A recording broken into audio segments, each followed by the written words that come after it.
মৌমাছির কাছে আল্লাহ ওহী নাজিল করলেন। কি মর্মে ওহী নাজিল করলেন?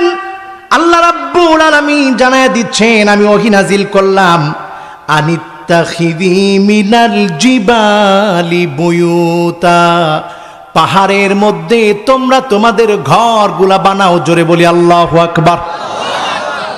এরপর কই ঘর বানাবা?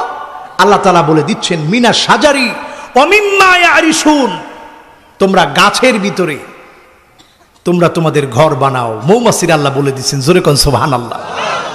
এরপর ওয়া মিম্মা ইয়ারিশুন, যেখানে মানুষেরা বসবাস করে ওই বসবাসকৃত ঘর, অট্টালিকা, পাঁচতলা বাড়ি, ওই বাড়ির যে ভেন্টিলেটর আছে, সে বাড়ির যে আঙ্গিনা আছে, ওইখানে তুমি তোমার মৌচাকটা বানাও, যাতে করে ওই মৌচাক থেকে যখন মধুগুলো বেড়ে যাবে আমার গোলামরা খেয়ে যেন শেফা নিতে পারে। জোরে বলি সুবহানাল্লাহ, আল্লাহু আকবার।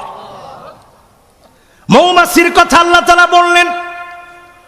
মৌমাছি আর মাছি উচ্চারণের দিক থেকে মিল থাকলেও আল্লাহ পাক মৌমাছিকে ডানা দিয়েছেন কয়টা?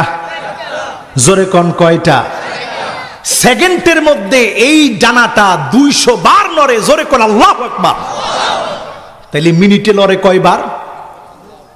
কয়বার? 12,000 বার। একটা ছোট্ট মৌমাছি 12,000 বার ডানাটা নেড়িয়ে একথা বুঝায় দেয় এই বিশ্ব ব্রহ্মাণ্ডের একজন মালিক আছে, ওই মালিকের নাম হচ্ছে আল্লাহ সুবহানাহু ওয়া তাআলা। কি মনে করেছেন মৌমাছি? এই মৌমাছির ভিতরে আল্লাহ রাব্বুল আলামিন এমন কিছু বিষয় দিয়েছে, গবেষণা করলে দেখা যায় মৌমাছি কখনো খারাপ জায়গায় বসে না। তার বাসার ভিতরে একটা দারোয়ান থাকে। কি থাকে? আরো আস্তে কোন কি থাকে? দারোয়ান থাকে। একজন রানী থাকে। রানী মৌমাছি সবচাইতে বড় হয়। কি হয়? ওই রানী মৌমাছি তার নেতৃত্বে শুধু ডিম ফুটায়। ওই রানী মৌমাছি যে ডিমগুলো ফুটায়, ওই ডিমগুলো গবেষণা করতে গিয়ে দেখা গেছে একটা রানী মৌমাছি 12,000 ডিম ফুটায়। জোরে বলি আল্লাহু আকবার। কল্পনা করতে পারেন? একটা মৌমাছি 12,000 ডিম ফুটায়, বাচ্চা হয়। আর সেখানে দারোয়ান থাকে। ওই দারোয়ানের কাজ হচ্ছে, যখনই আপনি ভিতরে আসতে চাবেন, ভিতরে আসতে যখনই চাবেন, দারোয়ানটা চেক করে আপনার পায়ের ভিতরে কোনো ময়লা লেগে আছে কিনা। ভুল করে যদি আপনি কোনো ময়লা জায়গায় গিয়া বসেন, দারোয়ান পারমিশন চায় রানী মৌমাছির কাছে, আপনি একটু অনুমতি দেন, এরে আর ঢুকতে দেওয়া যাবে না, এরে শেষ করে দিতে হবে। জোরে কোন আল্লাহু আকবার। রানী মৌমাছি অর্ডার দিয়ে দেয়, যেহেতু নোংরা জায়গায় সে বসেছে, আল্লাহ তাকে নোংরা জায়গায় বসতে বলে নাই, কারণ আল্লাহর গোলামদেরকে আল্লাহ পাক তাদের গলা দিয়া হারাম যাবে, এটা আল্লাহ চায় না। জোরে বলেন আল্লাহু আকবার। ও মুসলমান, তুমি হারামখোর হয়ে গেছো। আশা, দিশা, ব্রাক, কারিদাস, নিরাশা, এই সমস্ত হারাম মুসলমান খায়।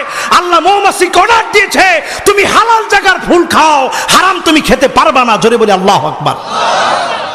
এই ছোট্ট মৌমাছিটি আমাদের জন্য নিদর্শন। এই জন্যে মৌমাছি দেখবেন মানুষ মৌমাছিরে মারে না। মারেনি?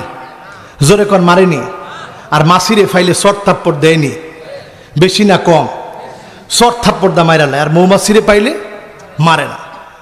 কিন্তু মৌমাছিকে যদি আপনি আঘাত করেন, মনে রাখবেন মৌমাছিকে যদি আঘাত করা হয়, মৌমাছি কিন্তু তখন আপনাকে আর ছাড় দেয় না। ঠিক না বে ঠিক? গোষ্ঠী উদ্ধার করে ছাইরা দেয়। ঠিক না বে ঠিক? শ্রীলঙ্কা একবার, শ্রীলঙ্কা আর সাউথ আফ্রিকার খেলা হচ্ছে, পত্রিকার ভিতরে আমি দেখলাম, ওই খেলার ভিতরে আল্লাহ পাক এক জাক মৌমাছি পাঠায় দিস। কয় জাক? এক জাক। আপনারা দেখছেন কিনা আমি জানি না। দেখছেন? আপনারা দেখছেন? কয়েকজনে দেখছে। মৌমাছি পাঠায় দিয়েছে এক ঝাঁক। এক ঝাঁক মৌমাছির কারণে 1 ঘন্টা সময় পর্যন্ত কত স্প্রে দেওয়া হলো, কিন্তু মৌমাছি যায় না। ওই স্প্রে দেওয়ার পর 1 ঘন্টা পর্যন্ত খেলা অফ। খেলা অফ করে এরপর 1 ঘন্টা পরে যখন মৌমাছি গেছে, এরপরে খেলা শুরু হয়েছে। জোরে বলি আল্লাহু আকবার। তাহলে এগুলো সৈনিক কার? আর একটু জোরে বলেন, সৈনিক কার?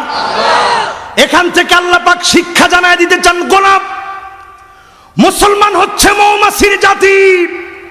যদি মুসলমানকে কোন বেদিন বেঈমান আঘাত করে, মৌমাছির জাগ যেমন এক হয়ে গিয়ে আক্রমণ করে, মুসলমানও ঠিক তেমনি এক ঝাঁক হয়ে আক্রমণ করে, কাফেরদের চিহ্নকে নিশ্চিহ্ন করে দেয়। ঠিক না বেঠিক?